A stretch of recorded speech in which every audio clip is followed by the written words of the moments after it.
My name is Chris Redew. I have a couple comments and maybe your suggestion, I guess. I want to try to put a face on some of this. There's a lot of people that have talked about how they went to this school and what it meant to them. So my mother and I moved to Traverse City. She taught in TCAPS. She's actually one of your first reading specialists. And the first year that we lived here, I went to Traverse Heights. And then shortly after that, we moved out on the peninsula, and my mom was a reading specialist for Eastern and Old Mission. And so I went here for 5th and 6th grade at the time. And I think people have touched on it, but when you talk about the pond, so when I think about the pond, what I think about is Mr. Dreyer, and I don't know if he's here, but Mr. Dreyer having us form with 2-liter bottles our ecosystems. And that, propelled me all my days in science. I think about the outdoor amphitheater and the love for music. I think about the competition between Eastern and Old Mission. And so one of the things I guess I don't understand, and from a suggestion standpoint, is you spent all this money on this school 7 years ago. And even in the presentation today, there's talk of, well, if we close Eastern and then we fix it up, well, if Eastern needs to be closed, you're not going to find within the school district two schools that have such a similar value set as Eastern and Old Mission. You're just not. And I know that because my mom was a teacher at both of those schools, and I know that because at East Junior High, after leaving Traverse City, Old Mission, those are the people that we became friends with. Those are the people that we're still friends with today. And Mr. Correa touched on this, but my best friend growing up was Kevin McClatchy, and he rode the school bus, he and his twin sister rode the school bus for an hour and 15 minutes to get to East Junior High. And that's almost the same as I lived 5 miles out on the peninsula, and for me to go from my house to East Junior High is basically identical for the McClatchys to go from Old Mission to Eastern. And you just had a family that bought the McClatchy's house that has kids.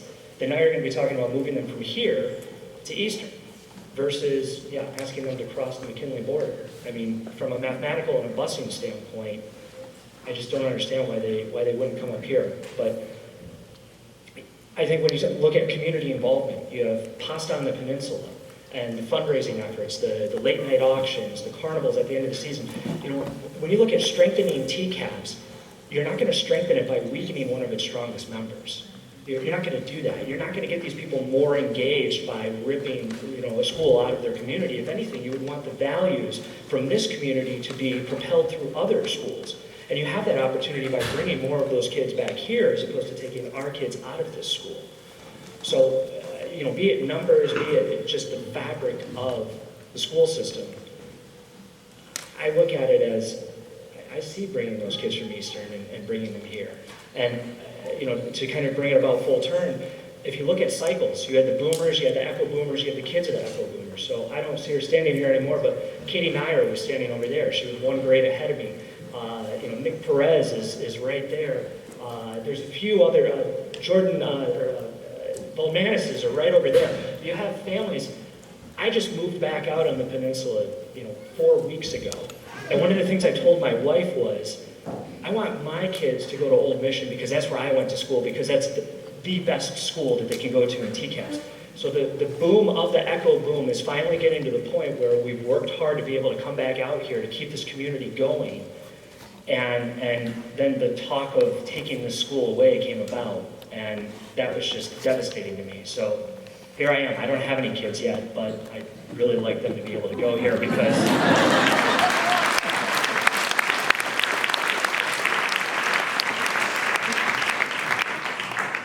So thank you for your consideration. So it's way too easy for this one. So you, sir, can do something about this. You can. I'm working on it. So, come on. I'll do it. There's a lot in that. And the only thing, again, I thank you for all of that. Want to acknowledge it for sure. And the other thing, be real clear that, I was here, and it was over 10 years ago that I was in this gym and witnessed Jim Pavelka lead our school system through the early stages of our capital replacement program. And this school did take the plunge. and said, look, we'll trust you, you will be the first on the docket. Because people are like, yeah, that sounds great relative to you're gonna start reconstructing these elementary schools. But man, we don't want, wait, you're gonna move us to Saban? You know, Saban, the closed school, you know, school that went through this. You're gonna move us to that? What do you mean? And the principal at the time, oh, somebody knows. Was it? Who was it? Patty Olson. I was gonna say Patty Olson. Yeah, somehow Sue Olson was a mess. Patty Olson. She said, "We'll do it." And Old Mission went out to. We learned our lessons about how we do the logistics of that, and we put the number is $4 million. That actually is part of our transparency reporting in our audit report. We can confirm that. Well, it's in our audit report. It's actually our budget report on our website. You can see the cost that we put into every single building. I think it was $4 million. This wasn't a complete reconstruct, but it's not lost on the board or myself that money was put in. It is about 10 years ago now. So relatively new compared to the rest of our school system. Something that the board has to grapple with. The offset relative to that is, somebody mentioned the trend of going downtown, going into town, and that's a trend that's very obvious to us. And how do we address that? Otherwise, thank you for your comments. Appreciate it. Other comments? Hi guys. Some of you know me, some of you don't. I'm the proud father of 2 twin girls that go here. They're in kindergarten. We have excellent teachers. The environment is incredible. The couple of quick things that I'm a bit confused about that maybe you could, I do appreciate you being here. You speak of transparency a lot and the numbers, and it's all transparency and it's all numbers. And I would like to know exactly, I know that you're following the GFOA, right? You're following their guideline. I don't have any background in that. I'll definitely research it. However, the numbers that you're coming up with, I would love to know from a standpoint of all of those different schools there, what is the actual cost savings between, I couldn't quite see the slide, but let's call it 150 kids that we had, versus the 200 that is your actual goal in having. What is that cost savings, first of all, per kid? Have there been any discussions as far as a community endowment? Not that there's, I mean, a lot of people here would probably step up and say, can we fill that gap somehow so that we keep this pillar of our community open? Has there been any thought to that at all? And how are our numbers in comparison to other schools? Do we run as efficiently? Are there savings that could be there? Where exactly is that? And I saw on the business board meeting that you said it saves $500,000 per school that you close down per year. Was that correct? Correct. Where does that number come from? Because it seems to me that if you have 150 kids and we're short 50 to get to your magic number, which if you add in the pre-K and the kindergarten, we actually are closer. But those kids have to go somewhere, and it costs to educate them somewhere. And so when you remove the cost of educating them somewhere else, what is that number? And is there some way that we can make up that difference? Yeah, so great questions, and let me just see if I can get to them off, I can remember them. How much? So just basically, so how much? Go ahead, quick, or not quick, I mean clear, and then I'll answer. So what? What is the difference that it's costing us for the additional 50 kids that we're missing? Okay. Would be one. Let me answer that one and then stay there. Okay. So 200 is it's in some ways artificial. I don't mean that to say it's made up.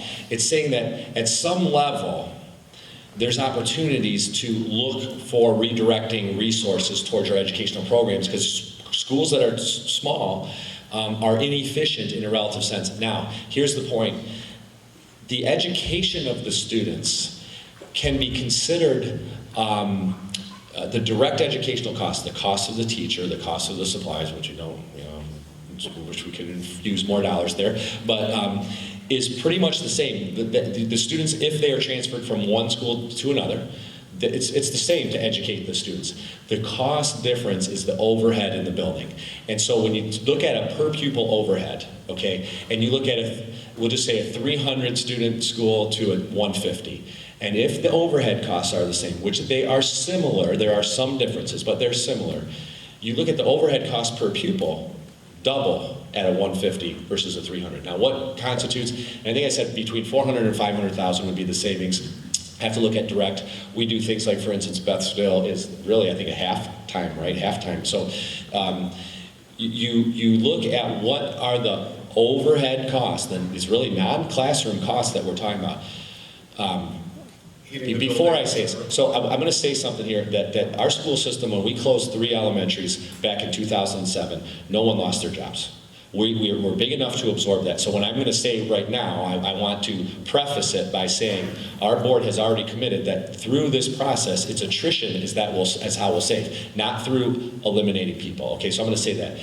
So when you look at that 400 to 500 you're talking about, principal, secretary, custodial, my great friend Randy, who is a great friend of mine, and yeah, thank you guys. Yeah, I guess I'm saying those things are what we ultimately save. Now we will, like I said, we're a large enough organization, thankfully, that we can absorb that stuff. Lights, snow plowing, maintenance on the building, and you put that all into a schedule, and you're going to get to $400,000 to $500,000, and that's where that saving comes from. We will schedule that out and be very visible about that. It's a little bit different here because Beth isn't even full time, so we've mitigated some of those costs, so it wouldn't be as much. Same thing with IB. It's not quite the same scale as some of our other, but if you look at it on a per pupil cost, in those facilities, it's not the education per pupil that we're spending more, it's the overhead per pupil, and that's the financial, the black and white piece of this whole thing, and I know it's not a black and white question, but that's that part. What about so those are numbers that are pre-library money, the preschool money, all of those things, correct? Right. So the library, the preschool, well, the library, they're offsetting some of that? If the library, first of all, I guess I don't even know who owns the building or the land. Is that TCAPS? TCAPS owns the building and the land. Okay. Are they? This is a question that probably maybe in a few minds. Yeah. Is that a consideration that if we close down this school, that would be an asset that could be sold by TCAPS? This asset? Yes. So that's a great question, and it's something that that we as a board have to look at relative to our responsibilities to the public and public asset. We have to make some decisions that in a kind of a theoretical way are mid-short-term decisions, 3 to 5 years out. That's what we're looking, 3 to 5, having to make some decisions to make sure we're balanced on that. It's also our responsibility to understand that in 20 years from now, there's going to be a Board of Education sitting and dealing with variables. Is it a variable of increasing enrollment? Is it a variable of decreasing enrollment? It's our responsibility to make sure that there's flexibility for them in the future. Hence, for this property, now I told this to Maggie, I said, look, everybody has a price. I think we're going to be able to come up with an answer, to tell you the truth. I do. I think we're going to be able to come up with something. We'll see how we work together and do that. But I would be recommending that we don't divest of this asset. I just don't think that's a responsible thing to do for what might be 10 or 20 years. And hindsight is 20/20. I don't know what 10 years holds. And I'll give you one story. 2007, when we did our long-range master planning process, a lot of work, but it was 2 years to make decisions, resulted in closing 3 elementary schools. By the way, my students went to one of those, so I've been part of that, and my students have been remarkably successful in our organization. So we closed 3, we got sued. I mean, 2 years of work and you end up with a lawsuit. It's not perfect where you go with all that stuff. So I've lost my train of thought of what I was going to say there. We were just back to the initial asset. And TCAPS views that as a way. Okay, so this is my point. In 2007, we went to every single township and asked them, what are your projections for students? Every single township gave us the same answer. Growth. Increased students. Every single township was wrong. And I'm not trying to, it's just what happened. Had we looked at that and said, that data doesn't seem right to us, and we looked at birth trends, and we made decisions based on not too much growth. We thought, okay, there's going to be a lot of growth. It hasn't transpired. Now, you can't predict the future, hence why I'm trying to say our board has a responsibility to the board 10 years from now to keep flexibility in the system. How do you keep flexibility in the system? You don't divest of all of your assets. There's some assets that just don't have a future. Norris Elementary, where my students went, we sold that. that was more of like getting rid of a cost. We knew that that was like a burden that we were able to kind of get off the books. This I don't think would be that, and I think this facility is going to have a lot of years left of community use and value to the community, and I go back to saying that I think that there's some smart minds that can figure some of this stuff out.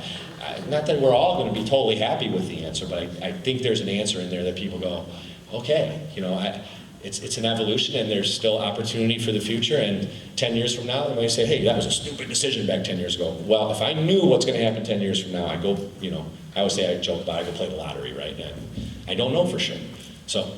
The people that built this school and that remodeled the school built it with the size advantage to where we would grow into it. Yeah. I've been told today by two older folks that that are from this community, that was their foresight, and most schools never have that.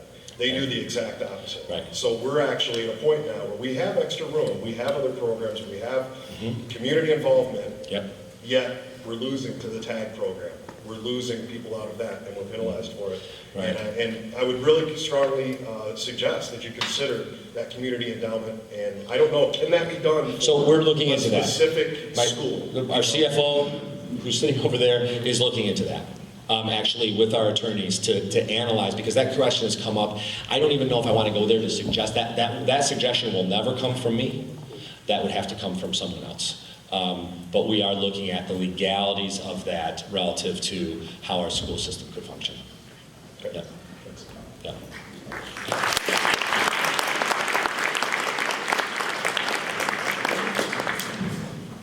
Are there any other questions? Yeah. Okay.